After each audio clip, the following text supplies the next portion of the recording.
Steve graduate in Santa Lucia National High School.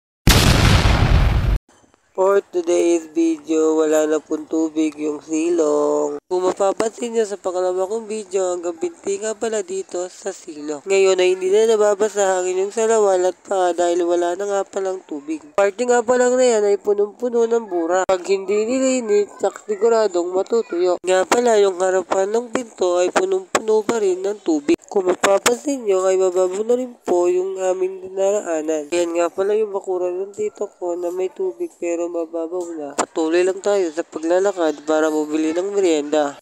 Lumitaw na po yung bato na akin nilalakaran. Patuloy lang tayo sa paglalakad papalabas sa kalsada. Sabi nga ni Papa Bear, lakad-lakad, lumakad ng lumakad.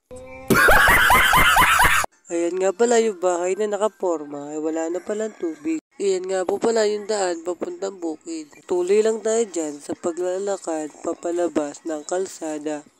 Malapit na nga po pala tayo sa may kalsada at nasa may parkingan na po tayo ng mga sasakyan. Fast forward ay bumibili na nga po pala tayo dyan na may meriendahin natin ngayong hapon. Ayan nga po pala ang mga iba-ibang uri ng mga tinapay na binibenta dito sa bakery. Meron nga po pala cheese, Paris, sopya at iba pa. Ayan nga pala yung mga tindang tinapay. Ayan nga pala ay nakabili na nga po pala ako na may meriendahin ko ngayong hapon at sumilip nga pala ako sa may pirite kung gaano kalalim ang tubig para hindi na umulit ang baha dito sa amin. Matulid nga pala ang pag-agos sa tubig mula sa sapa. Alam niyo po ba yung sapa po dito sa barangay po namin is nangunguha ng buhay pero never may namatay. Ayan nga po pala yung kabilang sapa ay lubog pa rin po ang kanilang pathway kaya di po sila makasapatos dyan.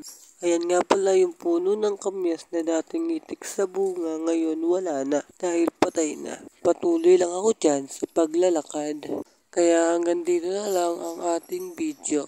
Salamat po sa panonood.